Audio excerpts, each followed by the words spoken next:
Good afternoon from the Canadian Orthodox Monastery of All Saints of North America and from Canadian Orthodox Broadcasting.ca.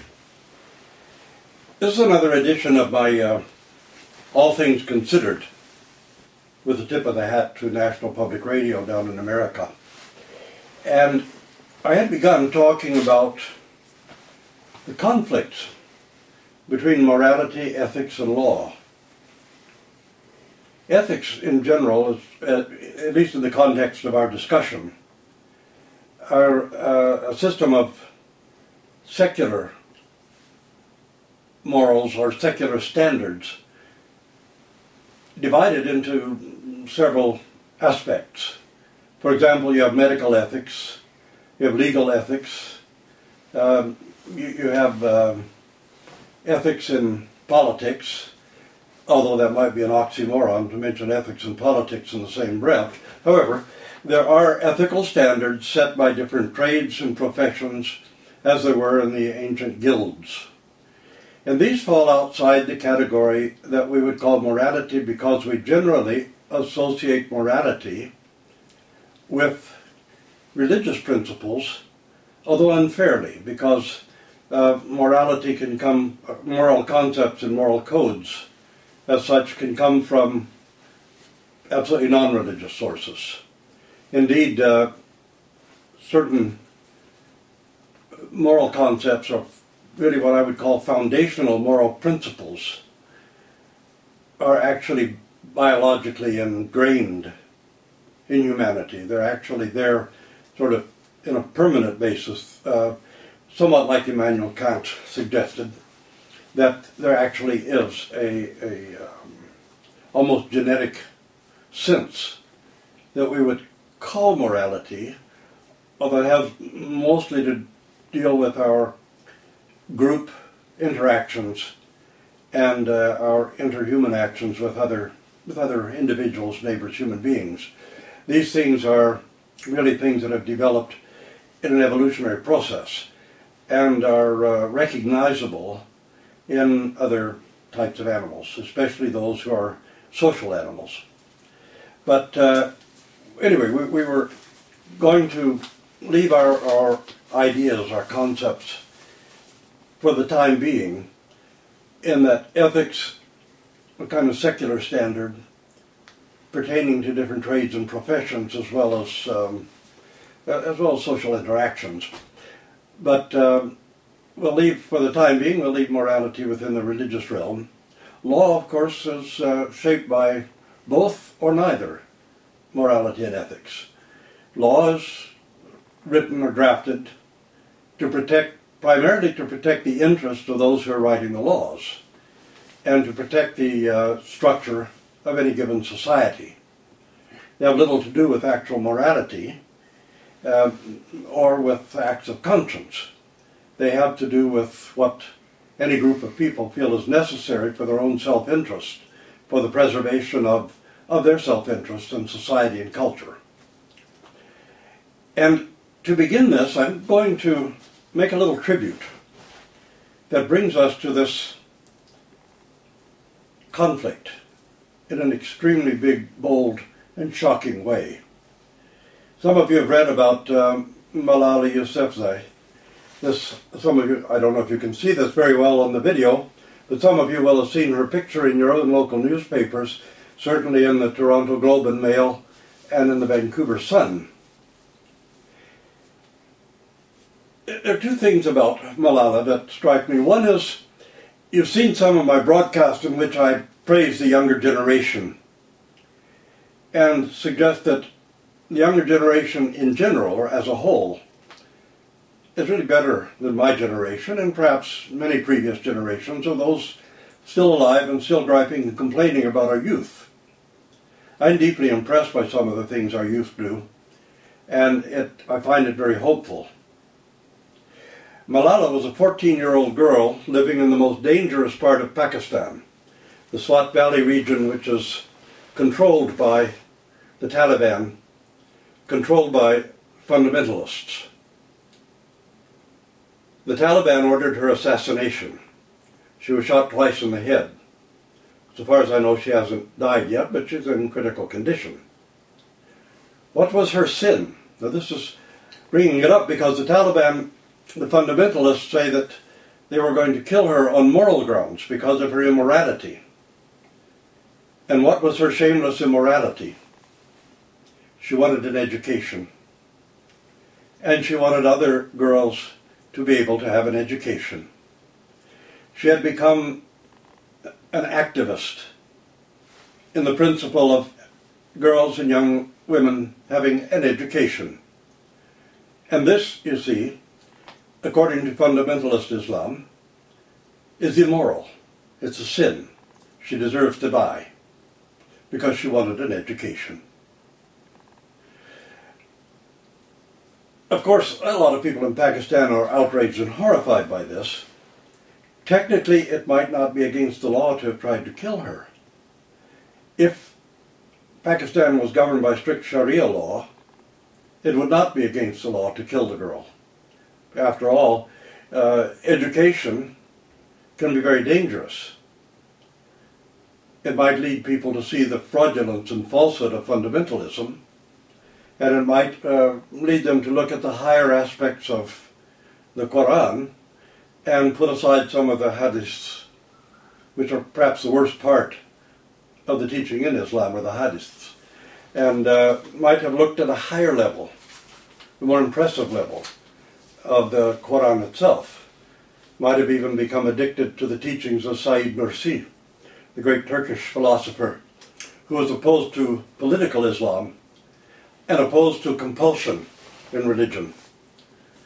Sayyid Nursi believed and taught that people compelled to confess a faith or a religion, this is totally useless and meaningless.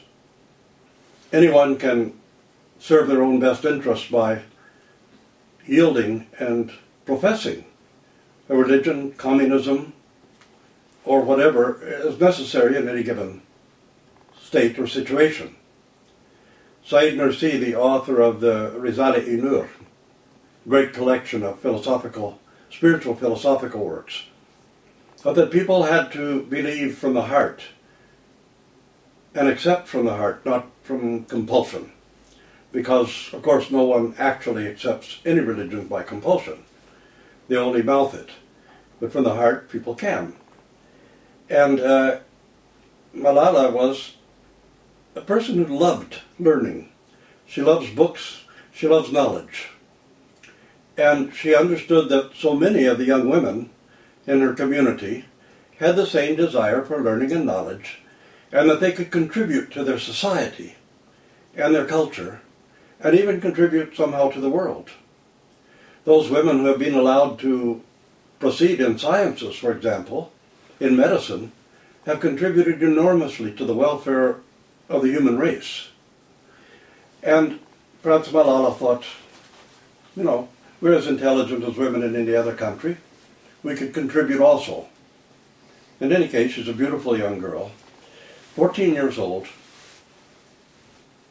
assassinated, although she may still be alive in critical condition, assassinated by the fundamentalists of the Islamic world, specifically by the Taliban.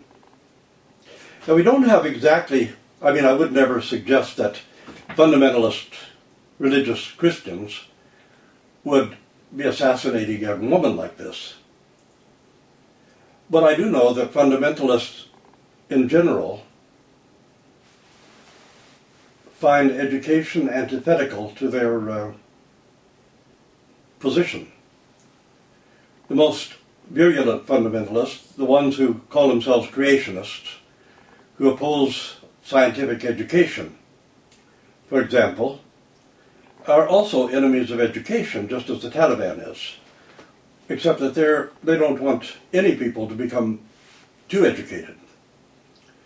They're the ones who don't want intellectuals in politics. They'd rather have people who are backward and ignorant in politics. And this is one of these clashes now between what we would call morality, ethics, and the law. Of course, it's illegal to shoot this girl in the head. in Pakistan, it is illegal. They're not governed by strict Sharia law. In the Swat Valley, of course, this is a different matter. The central government in Pakistan has practically no control whatsoever and nothing to say about the tribal regions that border Afghanistan. They're governed by the Taliban, by strict fundamentalists. So according to them, it was not only legal but laudatory and praiseworthy to have shot this 14-year-old girl in the head because she sinned by wanting to be educated. And her great immorality is wanting young women to have an education. Here we see that the law has been merged with the concepts of morality. And in those circumstances, it can be perfectly legal to kill somebody for wanting an education, to put a woman to death for perhaps not dressing properly, to flog a woman publicly to such a degree that she might die from the beating if she's in public without a male chaperone, even if it's her 6-year-old brother. She has to have a male chaperone from her own immediate family to be in public. It's perfectly legal and moral to stone a woman to death for adultery, to force a woman to marry her rapist. And by the way, Christians and Jews should not be quite so vociferous in condemning Islam for forcing a young girl who's been raped to marry her rapist, because the Old Testament, the Hebrew Scripture, does exactly the same thing. So many of the laws in the Old Testament, of the Hebrew Scripture, most certainly were not dictated by God. They're simply commonplace, everyday Semitic tribal laws that have been codified.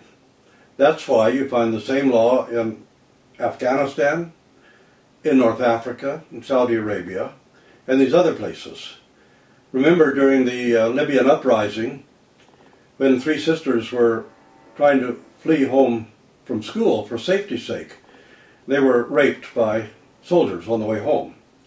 When the father found out they'd been raped, he slit their throats. So stop and think about this for a moment. The girls were raped by soldiers. It was probably terrifying and extremely painful, and they feared for their lives every moment. They come home battered, terrified, probably bleeding and injured. But because they'd been raped, they were guilty. And their throats were slit by their own father. Under strict fundamentalist law, that is both moral and legal and laudatory. So one of the points I want to make is that we should never attempt to blend civil law and religious systems of morality, because in so doing we can often justify the most outrageous and unspeakable injustices and do some really terrible, terrible, horrible things to innocent people. Because it's generally arch-fundamentalists and fanatics who want to impose our moral system through civil law on the populace as a whole. And we realize that when we start to do this, for example, supposing the 10 Commandments, we were going to set it down, or let a group of religious people set that down as civil law, would, if it were Protestant fundamentalist, would Roman Catholics then be prosecuted for having statues in their churches? Would Orthodox Christians be prosecuted for having icons in our churches? You see, this commandment of not having graven images now is being interpreted by one specific group of Christians, fundamentalist literalists, who don't understand what that commandment means, who've forgotten that God commanded every single wall of the tabernacle that Moses built in the wilderness. Every curtain, every wall was covered with icons. Remember? And the temple built by Solomon had an iconography throughout. And there were certainly graven images holding up the brazen sea. So, what does it mean then? What was God's commandment about not having graven images? It was about not having idols which you worshipped or accounted as a god. Nevertheless, if the Ten Commandments were legislated by fundamentalist Protestants, Roman Catholics could be prosecuted for having statues of St. Francis of Assisi in the front lawn, having statues in the church. Orthodox Christians could be prosecuted for having icons, especially bas-relief ones, or ones with a raised surface, which would be sort of graven.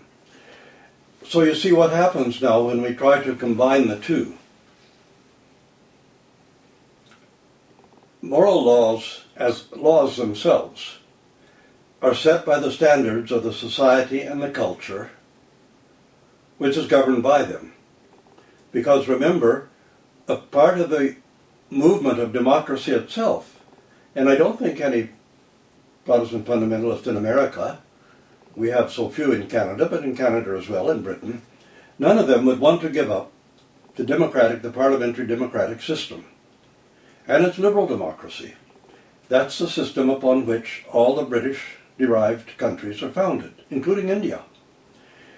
All who took their democratic ideas from Britain, America, Canada, Australia, New Zealand, India, some other countries,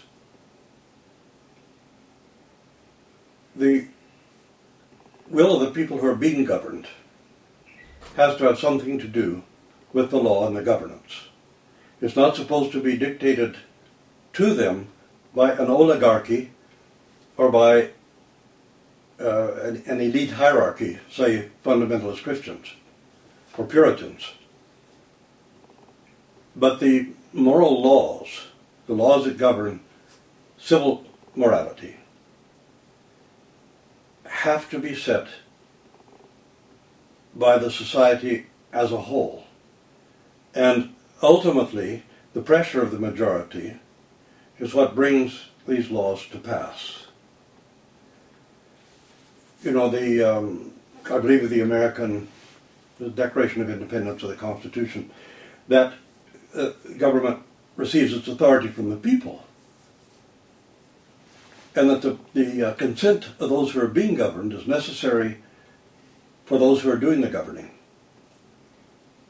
Consequently, we cannot have any particular religion or religious subdivisions, interpretation and understanding of morality or biblical law imposed through the civil government, unless 100% of the people in the country happen to belong to the same fundamentalist sect.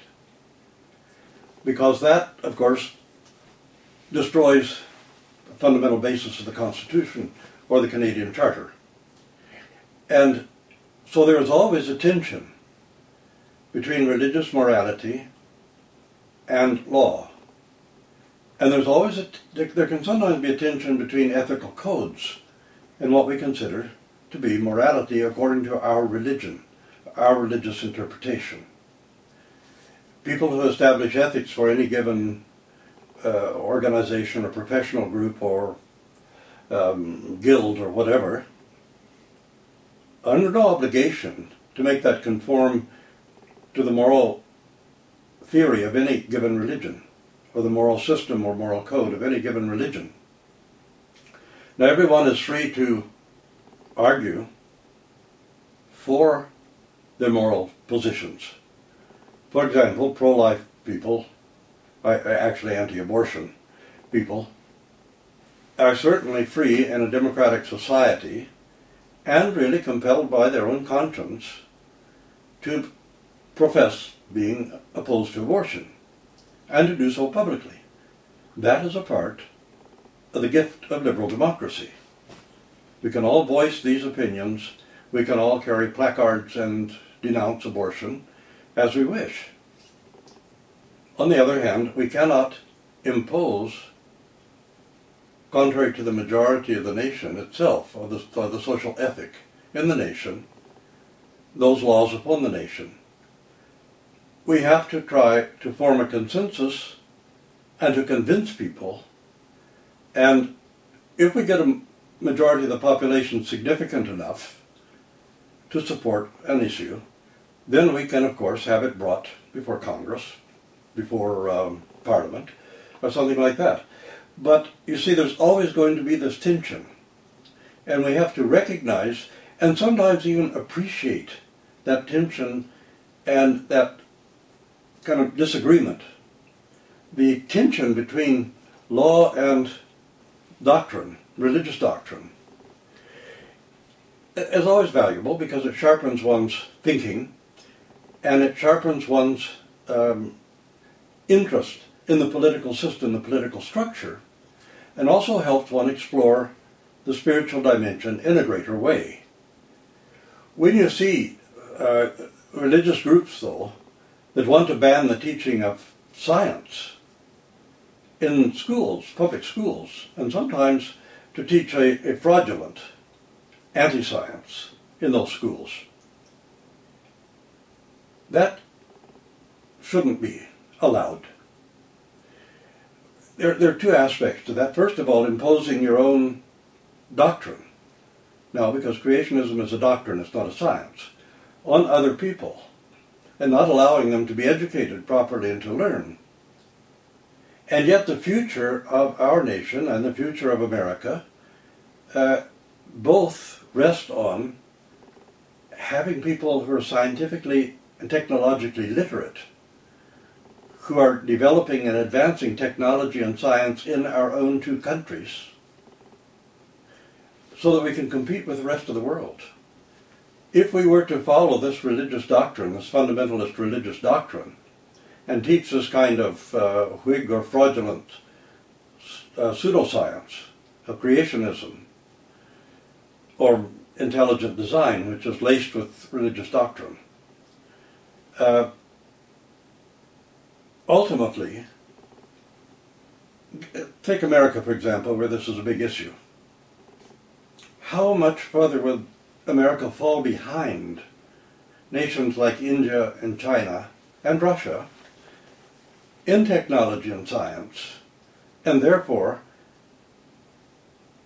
in economic structure of the country?